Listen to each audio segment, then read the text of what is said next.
नमस्कार मित्रांनो, मी आहे यश. तर आपल्या सर्वांचं स्वागत आहे माझ्या नवीन व्हिडिओमध्ये.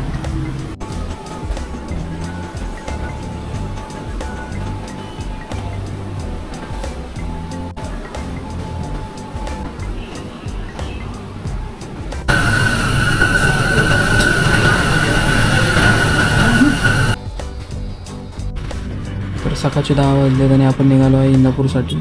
तर आजचा प्रवास आहे पुणे टू इंदापूर बाईकवर. तर आजचा व्हिडिओ आपला मराठीमधून असणार आहे. तो प्रवास तुम्ही बघू शकता कसा आहे. पुणे टू इंदापूर बघा कसे आडवे येतात अचानक. त्यामुळे गाडी चालवताना कधी पण हेल्मेट वापर करा. सेफ्टी सर्वात महत्त्वाची आहे, कारण रस्त्यावरती काही होते. बघू शकता कशी गाडी चालवत लोक. मित्रांनो, पुणे ते इंदापूर हा प्रवास फक्त 1.5 ते 2 तासाचा आहे जर तुम्ही बाईकवर गेला तर. आणि हेच जर तुम्ही बसने गेला तर तुम्हाला 3, 3.5, 4 तास पण लागतात. कारण बस जी आहे ती जेवायला अर्धा तास थांबते, कुठे नाश्त्याला थांबते. त्यामुळे बस खूप स्टॉप घेत जाते. त्यामुळे बाईकवर जायला हा आनंद वेगळाच असतो आणि तुमचा टाईम पण कमी लागतो. आणि आपण बघू शकता आज आपण निंजाचा वापर न करता आपल्या होंडा लिओवरती प्रवास करत आहोत. जवळच्या प्रवासासाठी ही गाडी एकदम कम्फर्टेबल आहे आणि ही आपली पहिली गाडी आहे. त्यामुळे या गाडीवर प्रवास करायची एक्साइटमेंट असते ती वेगळीच असते. भाऊ कुठं धरपडला काय माहिती, पण त्याची सिच्युएशन बघून वाईट वाटते. कारण तो एवढा उन्हात त्यांच्या प्लेसात चालत ते पण लंगडत. टेक केअर भावा. जसं जसं तुम्ही गावाच्या जवळ येतात तसं तसं तुम्हाला आजूबाजूला हिरवंगार असं वातावरण दिसतं. समुद्र नाही पण नदी आपल्याला सावकाश बघायला भेटते. गावाजवळ नदीचं वातावरण एकदम मस्त असतं, थंडगार राहतं. त्यामुळे जसं जसं गाव जवळ येईल तसं तसं एकदम हिरवंगार वातावरण आपल्याला दिसत राहतं. बघू शकतो. आणि अजून एक फायदा असतो की जसं गाव जवळ येईल तशी तुम्हाला रस्त्यावरची गर्दी एकदम कमी दिसेल. गावाकडे ना कुठला सिग्नल आहे, ना ट्रॅफिक रूल आहे, ना काय आहे. एकदम शांत रोड आहे. वाह वाह वाह, बघा बघा शांत रोडचा एकदम फायदा कसा घेतला जात आहे. क्या सोच है रे तेरी, मानना पडेगा. तर मित्रांनो, जसं की मी सांगितलं आपल्याला हेल्मेट वापरणं गरजेचं आहे. पण या भाऊने हेल्मेटचा वापर केला आहे, पण ते जे स्टंटबाजी करत आहेत ना, डिवायडरवरनं डायरेक्ट गाडी अलीकडे आणायची, पलीकडे न्यायची, ही जी किडे आहेत ना ही खूप महागात पडतात. कारण समजा त्याचं तोल बिल गेला आणि गाडी जर आडवी पडली किंवा तो रस्त्यावर हायवेवर पडला आणि मोठा ट्रक बिग गेला एकदम फास्ट, मग तर काही होऊ शकतो, विचार पण करू शकत नाही. हे बघा, हे आपले ट्रॅक्टरवाले किंवा पिकअपवाले टर्न घेताना विचार करत नाही मागे कोण आहे काय आहे. तर तुम्ही पण ह्या गाड्यांच्या मागे जर चालवत असाल तर गाडी स्लो चालवा आणि लक्षपूर्वक चालवा. कधी काही होईल सांगता येत नाही. तर आता आपण अजून एक ब्रेक घेत आहोत चहासाठी. आपलं पहिलं प्रेम म्हणजे चहा. चहाशिवाय काही नाही.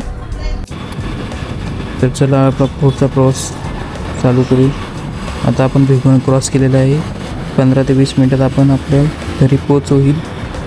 घरी पोचल्यावरती थोडा आराम करून आपण परत इंदापूरला जाणार आहोत. तर भरपूर मित्रांचा मला असा प्रश्न होता की तू निंजा वापरतो आणि लिओ वापरतो, यात तुला डिफरन्स म्हणजे असं जाणवत नाही का? कारण निंजा हाय पॉवरवाली गाडी आणि लिओ एकदम कमी सीसीची गाडी. तर नाही मित्रांनो, मला सगळ्या गाड्यांची सवय झाली. त्यामुळे कुठलीही गाडी चालवायला कधी अडचण येत नाही. हाय पॉवर असो किंवा लो पॉवर असो, प्रवास करताना सेफ करा फक्त. आज माझं सगळ्यांना निरोप आहे. तर हे आमचं मोबाईल स्टँड, पण त्याचं काही राहिलं नाही म्हणून हे प्रवासामध्ये कधी बोर झाल्यावरती असं खेळण्यासाठी यूज होतं. कितने तेजस्वी लोग हैं हमारे पास, कितने शानदार विचार रखते हैं जी. बघू शकता आपण गावाकडचे लोक सगळ्या गोष्टीचा पुरेपूर वापर करू शकतात. म्हशी चारायला त्यांनी हायवे पण सोडला नाही का आजोबांनी. तर फायनली ह्या ब्रिजचं काम झालं आहे आणि ब्रिज चालू झालं आहे. ही खूप चांगली गोष्ट आहे, कारण या ब्रिजची इतकी गरज होती नाही इथे. जर तुम्ही इथे 5 ते 10 वर्षापूर्वी आला असाल तर तुम्हाला माहिती असेल ह्या चौकात ज्या रोडला आठवड्यात 1 ते 2 ॲक्सिडेंट 100% होत होते. आणि ते ॲक्सिडेंट इतके भयानक असायचे की तिथे वाचण्याची गॅरंटीच नसायची. आता पण तुम्ही इथे 5-6 ॲक्सिडेंट बघितले स्वतः डोळ्यासमोर. त्यातले 70% लोक तर जागेवरच गेले. त्यामुळे हा ब्रिज झाला ते खूप चांगलं झालं आहे. तर मित्रांनो, अशा प्रकारे आपण आपल्या गावात पोच झालो आहेत. तर तुम्ही बघू शकता की गावात किती शांतता आहे, रोड किती एकदम सुमसान आहे. ही जी शांतता आहे ना ती तुम्हाला सिटीमध्ये कुठेच बघायला भेटत नाही. यासाठी आपण गावी येतो. खरं तर जी शांतता आहे ना ती गावाकडेच भेटते. ना कोणाचं टेन्शन, ना कोणाचं किटकिट, एकदम शांत असं वातावरण बघू शकता तुम्ही.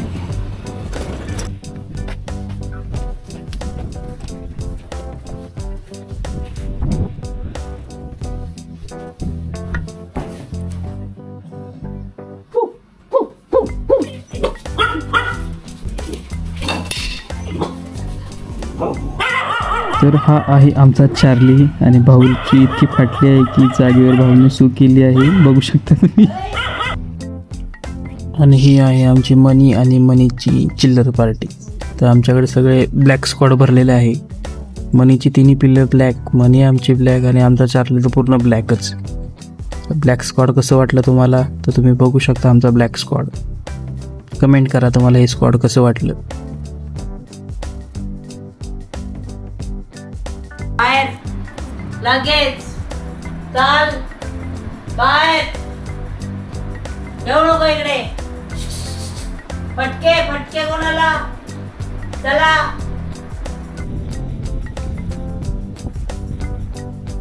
तर मित्रांनो, आपण जसं आता बघितलं चार्लीचं बरं आमच्या आईपुढे काही चालत नाही.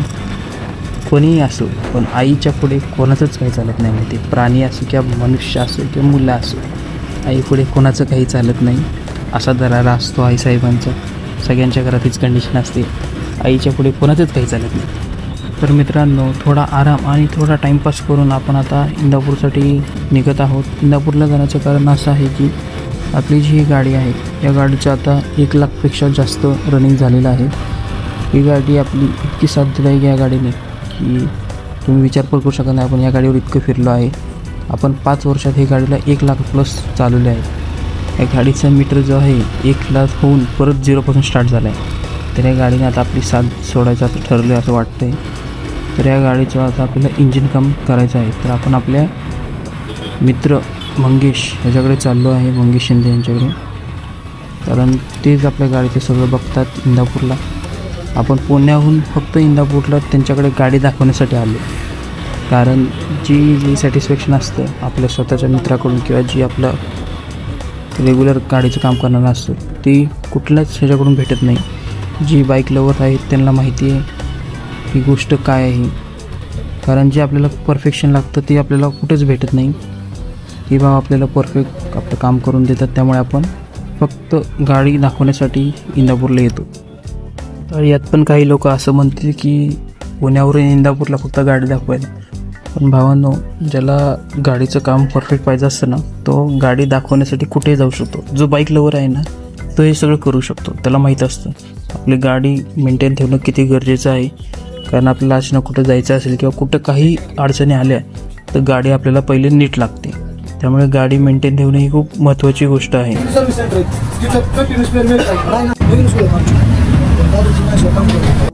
तुम्ही बघू शकता इथे तुम्हाला सगळ्या गोष्टी अवेलेबल दिसतील. मेन तर आहे हे पेडॉक. पेडॉक म्हणजे कसं असतं, जे स्पोर्ट्स बाईक असतात त्यांना मिडल स्टँड नसतं. तर मिडल स्टँडवर लावण्यासाठी त्याचा खास उपयोग होतो. आणि हे गावाकडे तुम्हाला कोणाकडेच बघायला भेटणार नाही. तर मित्रांनो, तुम्ही बघू शकता ह्या गाड्या कित्येक वर्षात अशाच पडून, मीच कमीत कमी 5 ते 6 वर्षाला या गाड्यांना असंच पडलेलं बघतोय. आणि या गाड्यांचं जे मेटेरियल क्वालिटी आहे ना ते एकदम भारी. आत्ताच्या गाड्यांमध्ये मेटेरियल क्वालिटी भेटणार नाही. जसं तुम्ही ही बघताय ही हिरो होंडाची पॅशन प्रो आहे, ओल्ड मॉडेल. आता हिरो आणि होंडा वेगवेगळे झाले. पण ह्या गाडीची जी बिल्ड क्वालिटी आहे ना ती क्वालिटी आता कुठल्याच गाडीमध्ये तुम्हाला बघायला भेटणार नाही. Old is a best. मित्रांनो, आपली गाडी आपण त्यांना दाखवली आणि गाडीचं स्पेअर पार्ट आता भेटणं पॉसिबल नव्हतं. आपण उद्या रिटर्न येणार आहोत. आज याचं कारण असं होतं की आपलं इंदापूर जे आहे ते शनिवारी बऱ्यापैकी बंद राहतं आणि प्लस उद्या गणपती विसर्जन आहे. त्यामुळे चालू असेल की नाही याची गॅरंटी नाही आहे. तरी पण आपण उद्या सकाळी लवकर येऊन स्पेअर पार्ट घेऊन ठेवणार आहे. तर उद्या काम झालं तर 1 नंबर, नाही तर आपल्याला अजून एक दिवस इथे थांबावं लागणार आहे. रविवारपर्यंत आपल्या गाडीचं काम कंप्लीट होईल आणि आपण रिटर्न पुण्याला निघेल रविवारी. आता आपण जसं बघत आहात तसं रात्रीचं गाडी चालवणं किती अवघड होत आहे. पण ही जी रात्रीची राईड आहे ते तुम्ही शक्यतो अवॉइड करत जा, कारण हायवेला जे बसवाले किंवा ट्रकवाले आहेत ना, ते गाडी कशी चालतात ती मागचा पुढचा विचार करतात. बघा आता हा माणूस आणि किती डायरेक्ट हायवेला गाडी घातली, सर्व्हिस रोडवरून डायरेक्ट भाऊ हायवेवरती आले. बघू शकतो तुम्ही. इथं जर तुम्ही फास्ट असता तर तुम्ही काय केलं असतं विचार करा. त्यामुळे हायवेला नाईटला का असो किंवा दिवसा पण असो, गाडी चालवताना जरा जपून चालवा. मोठ्या गाड्यांमध्ये डिस्टन्स ठेवा, कारण त्यांना मागचं दिसत नाही, त्यांची पण चूक नाही आहे, पण तरी पण तुम्ही सेफ्टी पाळा, कारण तुमचा जीव तुम्हाला प्यारा आहे. तर मित्रांनो, लास्ट व्हिडिओमध्ये जसं तुम्ही मला सजेशन दिलं की मराठीमध्ये व्हिडिओ बनव, त्याप्रकारे मी मराठीमध्ये व्हिडिओ बनवला आहे. तुम्हाला कसं वाटलं हे मला नक्की सांगा, कमेंट करा आणि अजून लोकांना शेअर करा की नवीन लोक आपल्यापर्यंत येतील आणि आपला व्हिडिओ बघतील. हे आहेत आमचे चार्ली साहेब. तर आमचा ब्लॅक स्क्वॉड पण कसा वाटला तुम्हाला, चार्ली आणि मनीचा, ते पण सांगा. तर असेच नवीन नवीन व्हिडिओ येत राहतील मित्रांनो तुमच्यापर्यंत. असेच नवीन व्हिडिओ येण्यासाठी लाईक करा, शेअर करा आणि नवीन मित्रांपर्यंत पोहोचून द्या. तोपर्यंत सेफ राईड आणि टेक केअर.